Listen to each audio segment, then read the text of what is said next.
Querido Deus, eu te agradeço porque o Senhor nos concedeu mais um dia de vida. Eu agradeço por cada pessoa que está aqui na live junto com a gente. Eu agradeço porque o pastor aceitou o convite e que o Senhor possa abençoá-lo e que ele possa tocar o coração de todo mundo que está aqui e que vai assistir a live posteriormente. Agradeço por essa chuva, que o Senhor está nos abençoando, que o Senhor possa nos dar um ótimo dia com a sua proteção. Isso que eu te peço e agradeço. Em nome de Jesus. Amém. Então é com você. Ok. Bom dia, pessoal. Espero que vocês tenham tido uma noite boa. A minha noite foi meia curta hoje. Nós estamos com um evangelismo ali, plantio de igreja no Jardim Edith. Até peço que orem.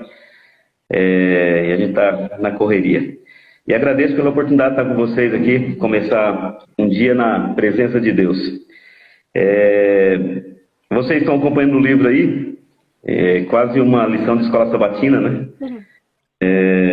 Pena que não dá para a gente interagir assim de maneira direta, mas vai passar alguns pontos que eu tirei como mais alto aqui desse capítulo 14, que é o chamado de Deus aos apóstatas modernos. Parece que a autora do livro ele abriu um parênteses em meio a toda a história de Elias, né? Você vê que Elias ele vem de um turbilhão de coisas ali, do Carmelo, aquelas provações todas, Elias fugindo lá para a caverna, achando que era o único, alguns momentos de depressão, né?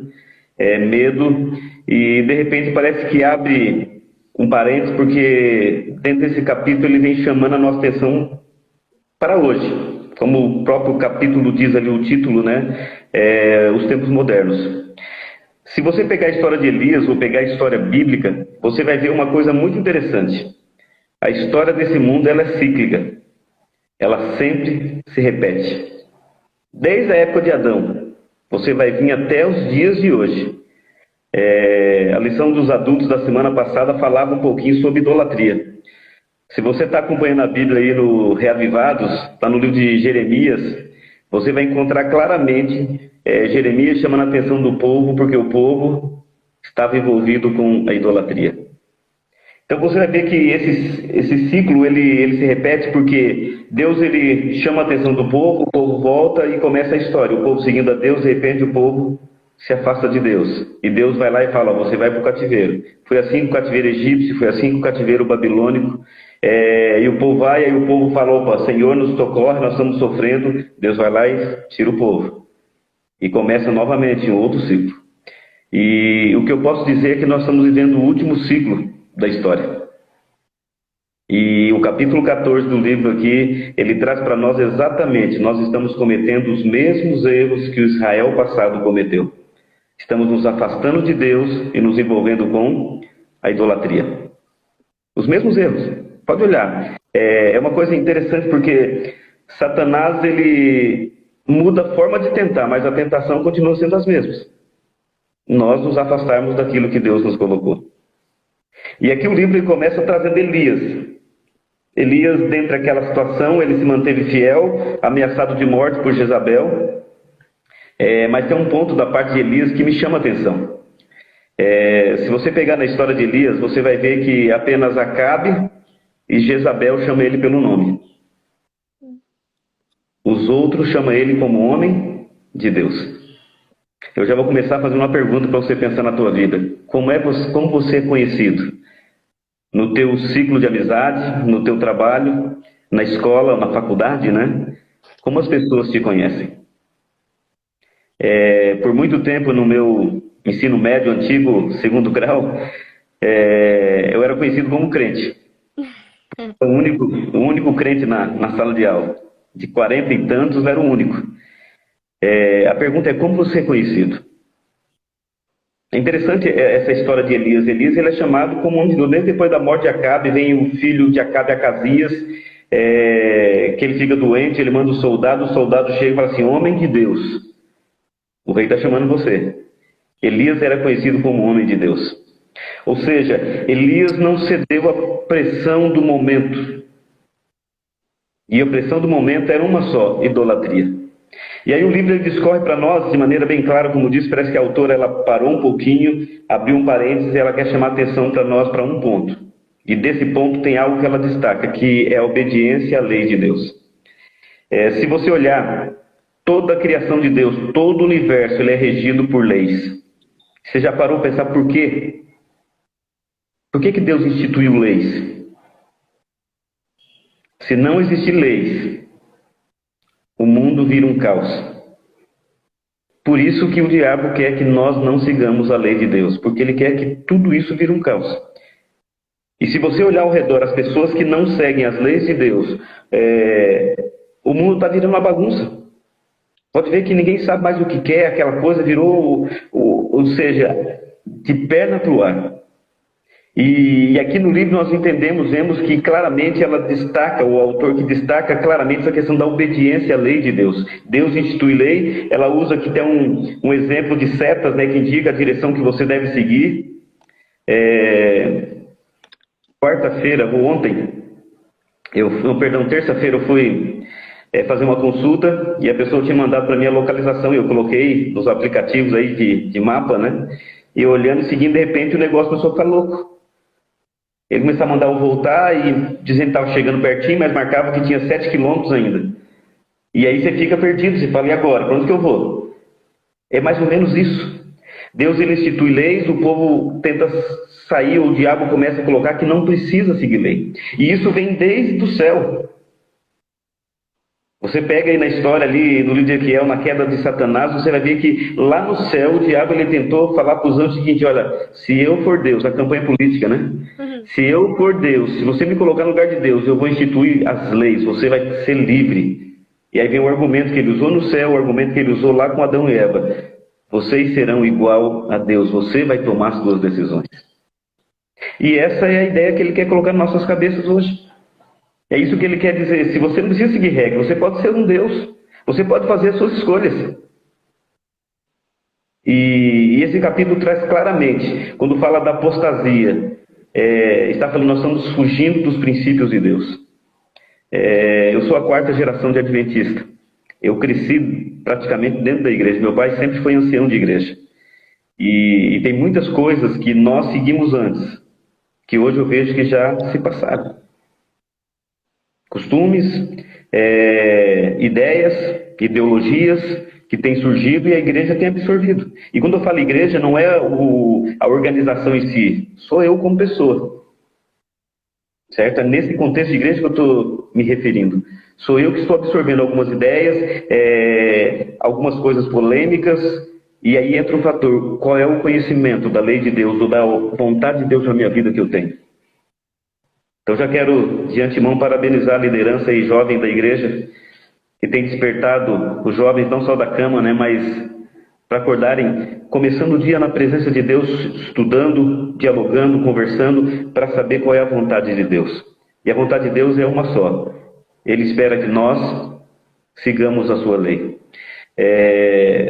Tem uma parte que eu citei aqui, que eu grifei, que é a citação de Êxodo 31, 13 e 17, que diz o seguinte: por intermédio de Moisés, o Senhor instruiu os israelitas.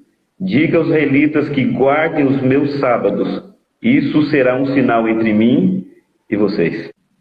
Ou seja, dentro da lei de Deus, que Deus colocou, ele ali destaca um ponto: o 7º dia, o sábado. O 4º mandamento. Tanto Ezequiel 31, como você vai, Êxodo 31, você vai no livro de Ezequiel, capítulo 20, os versos 12 e 20, ele dá a mesma menção. Eu lhes dei os meus sábados para que servissem de sinal entre mim e vós, para que vocês saibam que eu sou o vosso Deus, e vocês são meu povo. De fato, o sábado não tem poder para salvar ninguém, nem a lei tem poder para salvar, não é essa a função deles. A lei, ela funciona para nos mostrar o pecado e nos indicar até Cristo, porque Cristo é o único que pode salvar. E dentre isso, Deus colocou o sábado como memorial da criação e também da redenção, destacando o seguinte: se eu guardo o sábado, eu estou dizendo de que lado eu estou. Há uma história bem interessante, que diz na Guerra da Secção, que uma jovem pegou um atiçador de brasa, um pedaço de ferro, e se posicionou ao lado dos soldados armados, com espingardas e tudo, e um soldado olhou para ela e disse: o que você pensa fazer com um pedaço de ferro contra soldados armados? Ela disse: eu não vou fazer nada. Eu só quero dizer de que lado eu estou. A guarda do sábado quer dizer exatamente de que lado nós estamos. E é por isso que o diabo ataca o sábado desde o princípio da criação. Porque Deus instituiu ele como o quê? Como um sinal, como uma marca, que eu sigo a Deus. E é esse mandamento que vai fazer a distinção no fim dos tempos. É tão forte isso que Jesus, quando teve aqui, ele destacou de maneira tão clara o sábado. Só que o diabo ele é tão esperto que ele fez o que com o sábado? O sábado, ao invés de ser um dia deleitoso, agradável, ele criou regras entre os judeus que o sábado se tornou um dia pesado. Um dia que a gente não podia nem virar a cabeça, nada. Eu lembro uma vez que eu estava dando estudo numa pessoa, logo quando eu me formei, estava num projeto de missão global, numa cidade onde não tinha adventista, e eu dando estudo sobre o sábado, e a pessoa que estudava, a pessoa falou assim, nossa, eu achava que no dia de sábado vocês ficavam o dia inteiro deitados na cama sem se mexer. E foi essa a ideia que o diabo passou. Ou eu faço o quê? Aí entra a questão dos extremos, né? Ou eu não posso fazer nada, ou eu posso fazer tudo. E ele vem denegrindo essa ideia. E aí, o grande dilema que nós cristãos temos, equilíbrio. É isso que Deus espera de nós. Nem caímos para lá e nem para cá. Jesus vem, ele exalta o sábado, ele diz o quê? Quando os judeus pegou ele curando, falou, você não pode fazer isso, está errado. E Jesus olha no olhar deles e fala, quem de vocês que tiver uma vaca, uma ovelha e cair no barro, vocês não vão lá e tira? Por quê? Porque a questão financeira pesa, agora curar uma pessoa não tem problema, o amor ao próximo não existe. E Jesus então olha e fala o seguinte, é lícito fazer o bem no dia de sábado. Eu lembro dessa cidade que eu morei, logo quando eu cheguei, foi o meu primeiro lugar de trabalho depois de formado, chamava Nova Tebas. A gente brincava, chamava a cidade de New Dave City. É uma cidade muito pequena, bem no centro do Paraná. Eu sempre comentei que eu tinha sonho de trabalhar na África. Deus não me levou para a África, mas trouxe uma África para mim começar, porque eu nunca vi tanta pobreza num lugar só. As casas eram feitas, a maioria das casas, os barracos, né? Eram feitos lá no Pará, a gente chama de costaneira. Quando você pega uma árvore, um tronco de árvore, você serra a primeira parte, que é meio arredondada ali, a gente chama de costaneira, que o goiano chama de casqueiro, acho que é isso. Não sei o nome certo, pronúncia, mas essa primeira parte, eles compravam isso na serraria e eles faziam o seu barraco na terra pura, não tinha assoalho, nada. Quando eles tinham um pouquinho de condição, eles compravam o que eles chamavam de papelite, que é aquele material que se usa para fazer caixinha de leite, que ela vem coberta com alumínio, e a impressão vinha errada, eles compravam por metro ou usavam essa lona preta para cobrir, para cercar a parede por causa do vento, uma região muito fria. E você chegava nas casas, era de chorar. Uma vez nós chegamos numa casa, dava estudo, estava voltando eu e minha esposa, e começou a chover, nós paramos, e aí chegou um menino e falou assim, mãe, eu estou com fome. E ela foi na geladeira, pegou uma pedra de gelo e deu para o menino chupar, porque não tinha o que comer. Nesse lugar eu comecei o meu trabalho, foi ali que eu comecei a estudar e ver a pobreza, e você vê que quando as pessoas se afastam de Deus, pior pobreza, não é financeira, mas é intelectual. As pessoas não sabem para onde correr. Foi nesse meio que eu comecei meu trabalho, passei 1 ano e 2 meses, nós saímos lá com a graça de Deus, deixamos uma igreja. Mas a questão do sábado fazia toda a diferença. Quando as pessoas começaram a conhecer, a mudar, até a maneira de vestir, de falar. Jesus, quando ele veio aqui nesse mundo, ele começou a tirar esse peso, esse fardo que os homens, imbuídos pelas filosofias de Satanás, colocaram nas costas sobre o sábado. E um dia eu estava, logo os primeiros sábados, minha esposa estava grávida, nós não tínhamos igreja, não tinha para onde ir, e a gente saía para andar após o almoço. E eu lembro que nós estávamos voltando e passando perto da serraria, e tinha uma senhora com uma criança bem pequenininha passando ali, era a rodovia, e ela carregando um saco de cavaco de lenha, porque lá eles usavam fogão a pilha. Já viram fogão a pilha? Conhece ou não? Fogão a pilha? Você faz uma pilha de lenha e vai queimando ela. Os fogões eram todos praticamente de lenha. Eles não tinham gás, não tinham condições, e uma que ajudava a aquecer no inverno. E eu vi aquela senhora, aquele saco de lenha, ela soltou no chão assim, e ela deu uma respirada, e eu passando e pensei, e agora, ajuda ou não? Porque é sábado. E aí eu olhei, e alguma coisa me disse, ajuda. E eu quase passei vergonha, porque o negócio era muito pesado. E eu peguei aquele saco de lenha, joguei nas costas e fui caminhando com a senhora. Chegou na encruzilhada, eu tinha que ir para a direita, ela morava à esquerda, eu fui até a casa dela levar o saco de lenha. E se eu falar para vocês que foi trabalho, você vai dizer que não. Mas vou dizer para você, não foi você que carregou o saco de lenha. A diferença é o seguinte, que seguir o princípio que Deus colocou, é lícito fazer o bem no dia de sábado. Eu carreguei a lenha, eu não fui remunerado, não ganhei nada por isso, a não ser uma dor nas costas, né? Mas esse é o princípio do sábado. O sábado tem que ser um dia que nos agrada, um dia que a gente fique feliz. Eu lembro quando criança, o sábado para mim era um dia muito esperado, porque nesse dia a comida era diferente. A gente veio de uma família bem simples, né? E nós não tínhamos recurso financeiro, mas eu sei que no sábado nós tínhamos manjar. Talvez muitos aqui nem sabem o que é manjar de maisena. Mas para mim, naquele tempo, era algo extraordinário. Não tinha facilidades que nós temos hoje. Nós não tínhamos condições que temos hoje. Refrigerante tomava uma vez no ano, era Natal e Ano Novo. E acabou o resto. Então, para nós, o sábado era o dia esperado, porque o sábado era o dia que eu vestia a minha melhor roupa, era o dia que eu calçava o meu sapato, era o dia que a comida era diferente, era especial. Então, nós almejávamos o sábado. Talvez pelo motivo errado, vamos dizer assim. Mas meus pais, a minha mãe, principalmente, minha mãe é analfabeta, hoje ela não sabe nem consegue escrever o nome. Mas ela teve uma sabedoria tremenda de mostrar para nós que o sábado era um dia especial. E esse ensinamento da minha mãe foi tão grande que, quando eu estava concluindo o meu ensino médio, eu comecei a pensar, o que eu vou fazer da minha vida? E o único pensamento foi, eu tenho que servir a igreja. Porque a igreja é um local especial. Eu tenho que passar minha vida trabalhando para a igreja. Foi dessa forma que Jesus falou sobre o sábado, que o sábado é um dia especial. Ele tem que ser um dia que nós devemos sonhar, almejar.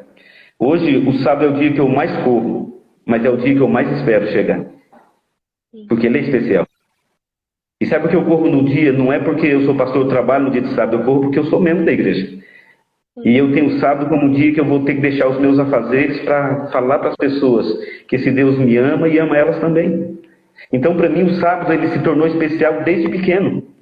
E Jesus ele pintou o quadro do sábado sobre isso, tirar os fardos, as coisas, mas também há coisas que eu preciso fazer no sábado. O diabo ele mescla essa mentira com a verdade e nós ficamos em dúvida sobre o que fazer. E Jesus ele coloca, eu dei os meus sábados a servir de sinal entre mim e vós, para que vocês saibam que eu sou o seu Deus, e vós sois o meu povo. Pega lá Ezequiel 20, versos 12 e 20, ele vai destacar de maneira bem clara. Nós vemos aqui Êxodo 32, né, que também fala exatamente sobre isso. Se você pegar, logo após o pecado, Satanás ele ataca dois princípios de maneira muito clara. E um deles é o sábado. O segundo, a família.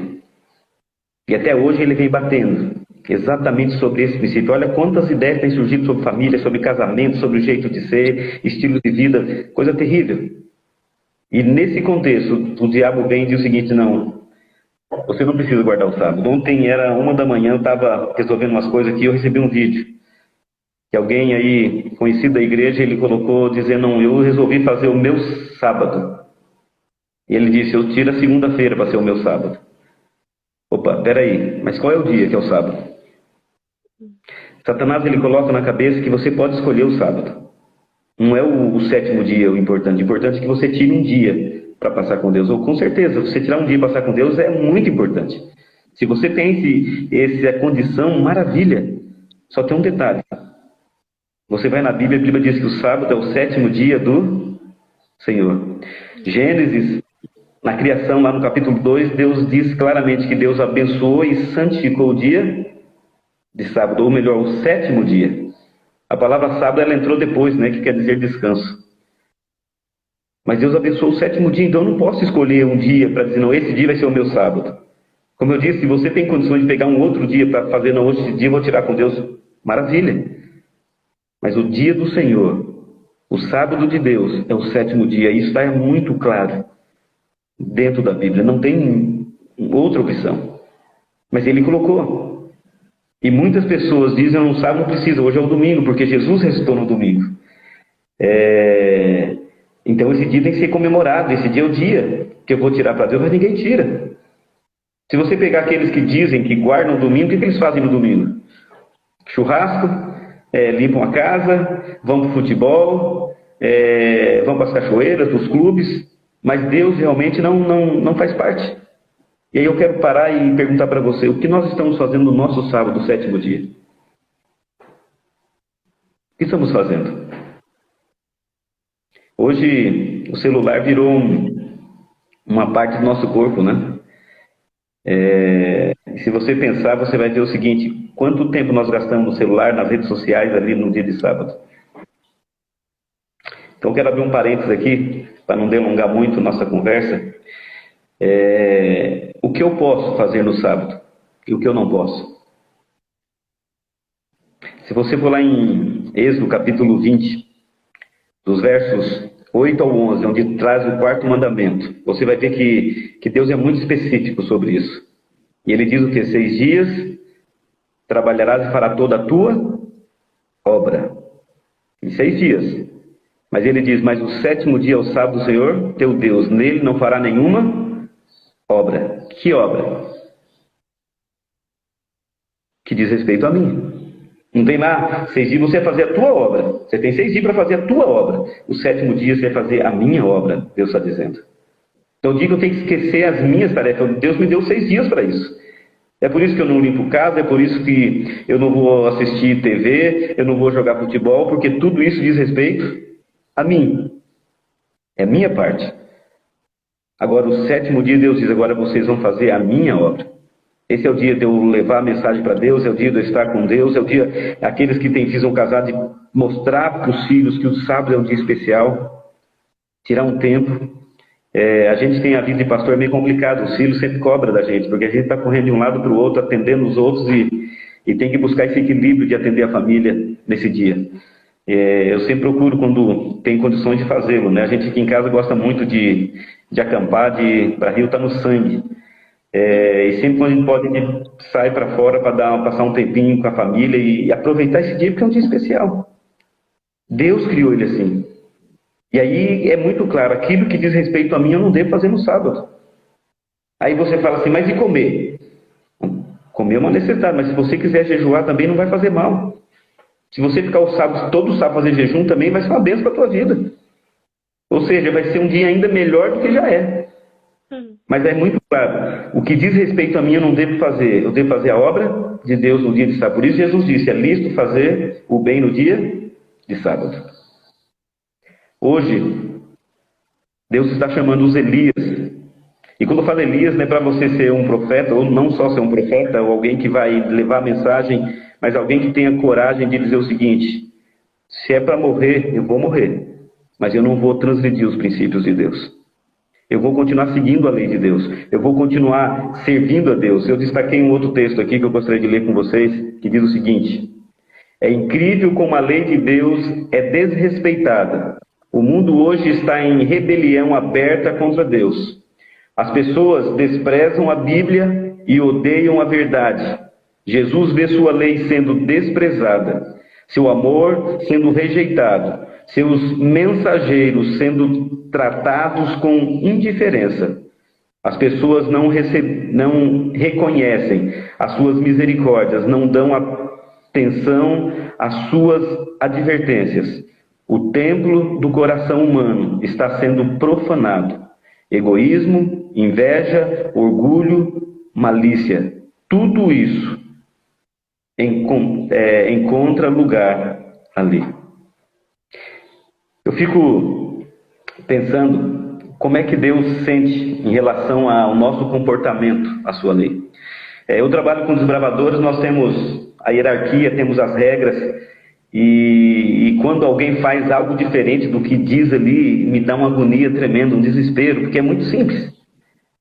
Mas eu paro a pensar o seguinte, por que eu sigo diferente daquilo que Deus estipulou, as regras que Deus estipulou, que é para o meu próprio bem? Como nós falamos aqui, a seta que mostra o caminho certo que eu devo seguir. E quando você pega um caminho errado, você vai ter que caminhar mais, você vai sofrer, o caminho é ruim. Mas é exatamente isso que está acontecendo. E Deus está vendo que há uma nação que está fugindo, Ele está fazendo de tudo. E a gente pergunta por que Jesus não voltou ainda? Olha a situação que o mundo está. E Ele está segurando, porque Ele espera que talvez eu ou talvez você precisa tomar uma decisão importante hoje para que Ele possa voltar. Nós precisamos ser fiel, e por isso o Apocalipse diz lá, ser fiel até a morte, dar-te-ei a coroa da vida. Fidelidade à lei de Deus. E dentro dessa lei, Deus destaca um dia que o diabo tem atacado, que é o dia de sábado. Então, volto a pensar, a perguntar, como eu e você estamos guardando o sábado? O que estamos fazendo ou deixando de fazer no dia de sábado? Ellen White, ela diz que nós vamos ser julgados por aquilo que fazemos e por aquilo que poderíamos ter feito e não fizemos. Sabe que tem muita gente que vai perder o céu por dormir no sábado. Sabia disso? Quer dizer que não pode dormir? Não estou dizendo que você não possa dormir. Não estou dizendo que você pode tirar um cochilo no sábado. Não estou dizendo nada disso. Estou dizendo o seguinte, tem pessoas que trabalham feito um louco durante a semana, madrugada, e tira o sábado todo para dormir. E à noite vai para as noitadas, ou talvez vai assistir filme. A questão não é o que eu faço no sábado, e sim o porquê faço. Vocês entenderam? É como eu carreguei aquele saco de lenha. Deu trabalho. Mas o porquê que eu fiz? Não é o que eu faço, mas sim o porquê eu faço. O que você tem feito não sabe por que você tem feito. Qual é o motivo? O que te motiva a fazer isso? Esse dia vai ser um dia que vai fazer a diferença entre aqueles que seguem a Deus e aqueles que não seguem. Como eu disse, você guardar o sábado, você está dizendo de que lado você está. Ele não pode salvar você. Mas tem um detalhe. Se você não observá-lo de maneira correta, você não vai ser salvo. Porque essa é a regra que Deus instituiu para que nós pudéssemos seguir. Para nós concluirmos, tem um subtítulo aqui no livro que diz o seguinte: a prova virá para todos. Todos nós seremos provados. Talvez alguns já passaram por prova na escola, na faculdade, no trabalho. Quando eu fazia na época, a gente chamava ali o segundo grau, ou melhor, o ginásio, né? Não era o segundo grau ainda, mas o ginásio eu fazia a sexta para a sétima série. Eu lembro que tinha uma matéria chamada o SPB. E essa aula era uma única aula na semana, e era na sexta-feira à noite. E a professora dava aula de história para a gente também, e ela disse para mim, você vai reprovar, porque você não vem na aula. E eu falei, professora, fazer o quê? Eu não vou vir. Mas eu posso continuar estudando aqui, mesmo vocês como ouvinte, para me buscar conhecimento, talvez não tenha um diploma. Mas eu posso continuar estudando porque eu não vou ficar em casa. Ela disse, poder você pode, mas você vai reprovar. O fato de eu ter concluído a minha faculdade já diz que Deus encaminha todas as coisas. Vai ter momento que você vai ter que pensar entre trabalhar, sustentar a tua família ou ser obediente a Deus. Vai ter momento que você vai ter que pensar em seguinte, ou eu perco a faculdade ou eu guardo o sábado. O que eu vou fazer? Todos nós vamos ter que ser provados. E tem uma frase aqui no livro que diz o seguinte: os que cederem passo a passo às exigências e costumes do mundo cederão aos poderes terrestres, a fim de evitar a zombaria, o insulto, ameaças e a prisão e a morte. Se você não exercitar a tua fidelidade hoje, quando você for provado de verdade como Jacó, que é chamado angústia de Jacó, nem eu nem você iremos resistir. Deus espera que nós sejamos fiéis de maneira correta, equilibrada, através da palavra de Deus. Assim como Elias se manteve fiel, passando por dificuldade, Deus o sustentou lá no Querite. Levou ele para a casa da viúva e ali foi sustentado também. Voltou, Deus os protegeu dos profetas de Baal. Pode ter certeza que Deus vai cuidar de você. A Bíblia diz que nós somos fiéis. Deus promete abrir as janelas do céu e derramar bênçãos sem medida. O salmista Davi, no Salmos 37, 25, ele diz: fui moço e já agora sou velho. Jamais vi um justo desamparado e nem a sua descendência a mendigar o pão. Eu completei 48 anos esse ano e nunca trabalhei no sábado. Não foi porque não precisei. Deus sabe o quanto eu precisei. Mas graças a Ele eu nunca trabalhei o sábado, porque eu sei que essa é a vontade dEle. Só que tem um detalhe, Ele também nunca me deixou faltar nada. Eu sempre tive o necessário para a minha sobrevivência e da minha família. Eu dou graças a Deus. Querido Deus, início de dia. Obrigado porque temos a oportunidade, através da Bíblia e do Espírito Profecia, de conhecer a Tua vontade sobre nós. E o Senhor nos mostra, Senhor, que a guarda da tua lei é algo que é para o nosso bem, e a guarda do sábado é um presente que o Senhor nos deu. Não só para lembrarmos que o Senhor é o Criador e o Redentor, mas para termos exclusividade contigo. O Senhor tem exclusividade conosco, por isso o Senhor nos dá aquilo que necessitamos para o dia de sábado. Que nós possamos, Senhor, cada dia buscarmos a perfeição da guarda desse dia. E para tanto eu peço, Pai, que nos conceda a unção do Teu Santo Espírito, para que o mesmo trabalhe em nossas vidas e nós tenhamos o equilíbrio para fazer não só as coisas certas, mas também da maneira certa. Esteja com cada pessoa que está ouvindo agora, que as Tuas bênçãos possam alcançá-los e que o Senhor nos conceda a plenitude do Teu Santo Espírito, hoje e sempre. Eu te peço, Pai, em nome de Jesus. Amém, Senhor.